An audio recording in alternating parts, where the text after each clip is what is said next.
ఫోన్లో Falaknuma teaser cut చేసుకుంటా కూర్చుంటుండే. అక్కడ కూర్చొని ఎడిటింగ్ చేస్తుండే, నేను ఆన్లైన్ ఎడిటింగ్ చేసుకుంటూ I was doing this film. ఇంకా ఫలక్నామా రిలీజ్ కాలే అప్పటికి. సో విద్యనే డైరెక్ట్ కాల్ చేశాడు నాకు, డైరెక్ట్ కాల్ చేసి ఇట్లా సినిమా అనుకుంటున్నాం, నిన్ను అనుకుంటున్నాం ఆ సినిమాలో అంటే, వస్తా ఆఫీస్కి అని వెళ్తే then I saw the whole prep.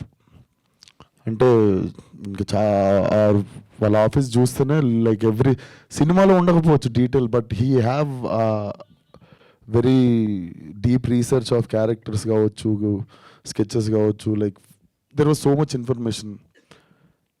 And story కూడా చాలా దొడ్డుగా ఉండే, ఇంత భగవద్గీత అంత ఉండే. బట్ చదివిన అది కూడా నా ఎదురుగా చైర్ వేసుకొని కూర్చుండు పొద్దున నుండి సాయంత్రం దాకా ఇంట్లో, లైక్ లిటరలీ పానం మీద కూర్చున్నాడు మొత్తం చదివిన. Then they wanted to start film in one budget అనమాట. నవ్వుకున్నా నేను పక్కకు పోయి. కాకపోతే వాళ్ళకి ఏం చెప్పాలి, ఎందుకంటే ఫస్ట్ ఆఫ్ ఆల్ ఇప్పుడు మనం చాడీలు కంప్లైంట్లు చెప్తే తీసేయగల సినిమా. ఫస్ట్ అయితే దూరిపోదాము, తర్వాత మునిగిన తర్వాత అందరం కలిసి ఈత ఎట్లా కొట్టుకుంటా అటు దిక్కు వెళ్ళిపోతాం అనుకుంటే 4.5 years స్విమ్ చేసినాం. Definitely time is one of the biggest investment to this film. Time ఇచ్చినాం కాబట్టి సీజీ అచీవ్ చేయగలిగినాము, అండ్ ఆ బడ్జెట్స్లో సినిమా అచీవ్ చేయగలిగినాము. బట్ ఎవరం ఎంత చేసినా ఇప్పుడు ఇందాక విద్య చెప్తున్నవేవి నాకు గుర్తులేవు. నేను ఎవరి గురించో మాట్లాడుతుంటే వింటున్నా, నాకు ఆ ఐస్ కొట్టింది లేకపోతే మేము పడ్డ కష్టాలు అవి ఏం గుర్తులేవు basically. It's been a while. But నిజంగానే కుంభమేళాలో మాత్రం నాకు 2-3 వచ్చి ధర్మం చేశారు డబ్బులు. నేను నిజంగా అఘోరని అనుకొని నాకు 2-3 వచ్చి ధర్మం చేసినుండే. వారణాసిలోనేమో ఒక షాట్ ఉంటుంది, నేను శివరైతూ కూర్చుంటావు మూలకి, పాపం ఒక ముసలాడు నాకు తిండి లేక నేను కూర్చున్నానేమో అనుకుని ఆమె తెచ్చి ఫుడ్ ఇచ్చి చాయ్ ఇస్తుండే. సో అది ఇట్ వాజ్ చాలా ఎంజాయ్ చేసినుండే ఆ మూమెంట్. ఎందుకంటే బిలీవబిలిటీ లెవెల్ జనాలు నమ్మేసిర్రు మనం అఘోరా అని చెప్పేసి, బిలీవబిలిటీ లెవెల్ నచ్చినుండే. అండ్ ఐఎమ్ సో క్యూరియస్, నేను చూసా ట్రైలర్ కూడా చూసా. Trailer definitely mind blow, like uh release అయిన అరగంటలో it will start making very loud noise, గంటల్లోనే. So very curious to show the trailer to the world. And cinema March 8th రావడం అయితే పక్కా, కాకపోతే జర్రస్. సో బేసిక్గా ఆ సినిమాకి కొన్ని పనులు ఉన్నాయి. ఈ సినిమానేమో మొత్తం ఫినిష్ అయిపోయి కాపీ రెడీ ఉంది.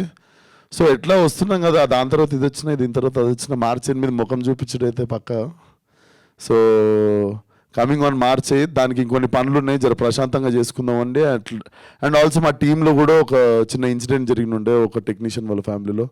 సో అవుట్ ఆఫ్ రెస్పెక్ట్ అవ్వచ్చు, అండ్ మా వర్క్ లోడ్ అవ్వచ్చు, ఆ వర్క్ లోడ్ వేరే వాళ్ళ మీద పెట్టదలుచుకోలేదు. So March 8 it's not gangs of Godavari, March 8 it's Gaami. Okay, మామూలుగానే విశ్వక్ గారి మంత్ మార్చ్ అంటే ఈసారి ఇంకా డబుల్ రిలీజెస్తో మొత్తం విశ్వక్ గారే కనిపించి పుట్టినరోజు రోజు చేసుకుందాం అనుకున్న సినిమా కానీ IPL స్టార్ట్ అవుతుందని ఓకే. సో ఇంతకీ అఘోరాకి హ్యూమన్ టచ్కి ఏంటి సంబంధం? ఇలాగా చాలా క్వశ్చన్స్ అయితే వస్తున్నాయి. మేబీ అవి మా మీడియా ఫ్రెండ్స్ కూడా రెడీగా ఉన్నారు కాబట్టి వాళ్ళకి వదిలేస్తాను ఇవాళకి. So yes, over to media. ఒకసారి మైక్ అక్కడ.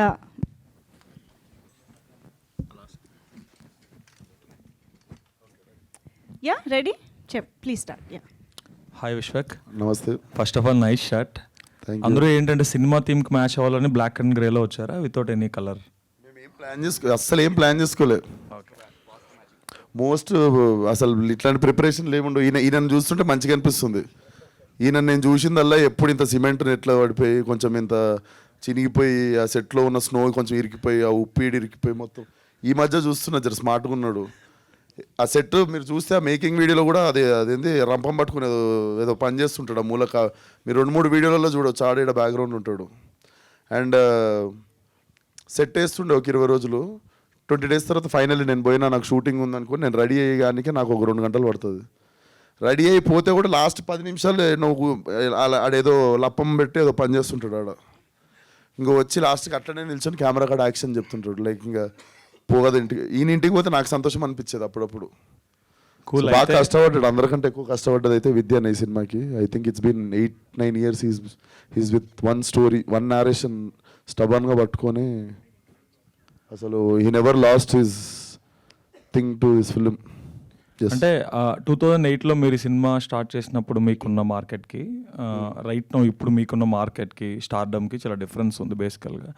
సో అప్పుడు ఎప్రూవ్ చేసిన ఈ కంటెంట్ స్టేల్ అయ్యే ఛాన్స్ కూడా ఉంటుంది ఒక్కొక్కసారి. సో ఫైనల్ కాపీ చూసుకున్నప్పుడు did it meet those expectations, market expectations? Sir కొన్ని ఉంటాయి సార్, స్టేల్ అయ్యే వచ్చే కథలు ఉంటాయి, కొన్ని ఉంటాయి అది దాన్ని ఇంకొక 20 సంవత్సరాలైనా నాకు తెలిసి జానర్లో సినిమా వస్తుందో రాదో అన్నట్టు అనిపిస్తుంది. సో ఈ స్టేల్ అయ్యే సబ్జెక్ట్ కాదు, it's definitely larger than life. And larger than life అని కూడా చెప్పలేను, స్టేల్ అయితే కాదు సార్. డెఫినెట్లీ నేను ఏషియన్ స్కెచ్ ఇప్పుడు రిలీజ్ అవుతుందని వీళ్ళకి కథ ఒప్పుకున్నప్పుడే నాకు తెలిసింది 4-5 సంవత్సరాల తర్వాత రిలీజ్ అవుతుంది. మనం కూడా ఒక్కొక్క సినిమా వేసుకుంటే మెల్ల మార్కెట్ పెంచుకుంటూ పోదాం. అండ్ కరెక్ట్ సాలిడ్గా ఉన్న టైంకి ఈ సినిమా ల్యాండ్ అవుతుంది అనుకున్నా, అదే జరిగింది. ప్లానే ఇది ఉండే. All the best Vidyadhar.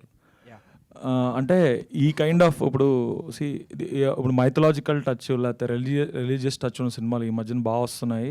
Saffron touch ఉన్న సినిమాలు బాగా ఆడుతున్నాయి కూడా, కొన్ని కంటెంట్ బాగాలేపోయినా ఆడేస్తున్నాయి కొన్ని.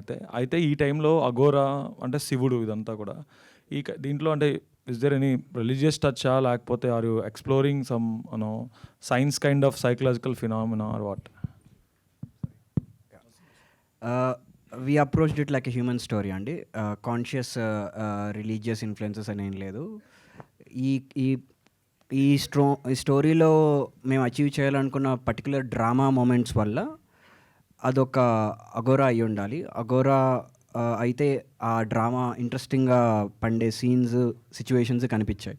సో బేసికలీ అదే ప్రాబ్లం మీరు ఒక సాఫ్ట్వేర్ ఇంజనీర్ కూడా ఇవ్వచ్చు, మేము ఏదైతే కాన్సెప్ట్ చెప్పామో. బట్ నేను చేద్దాం అనుకుంటున్న ఎగ్జాక్ట్ డ్రామాటిక్ ఈవెంట్స్కి ఒక సాధు, బేసికలీ ఇంకా చెప్పాలంటే సాధువుగా అప్రోచ్ చేయం. సాధువులో కూడా ఒక రకమైన సాధు అఘోరాలు అంటే సాధువులే, వాళ్ళ విధానం వేరంతే.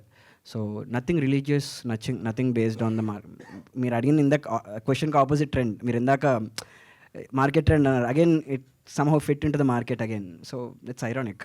సో అంటే ఇప్పుడు హ్యూమన్ టచ్ ఉండడం అనేది ఒక ఫియర్, లేకపోతే deepest desire is human touch అంటే అది ఏంటి? అది is it a biological some deficiency disease kind of stuff or it is just a psychological feeling? Yeah, that is something definitely which will what make you engage for the story about. ప్రస్తుతానికైతే that's what we can say.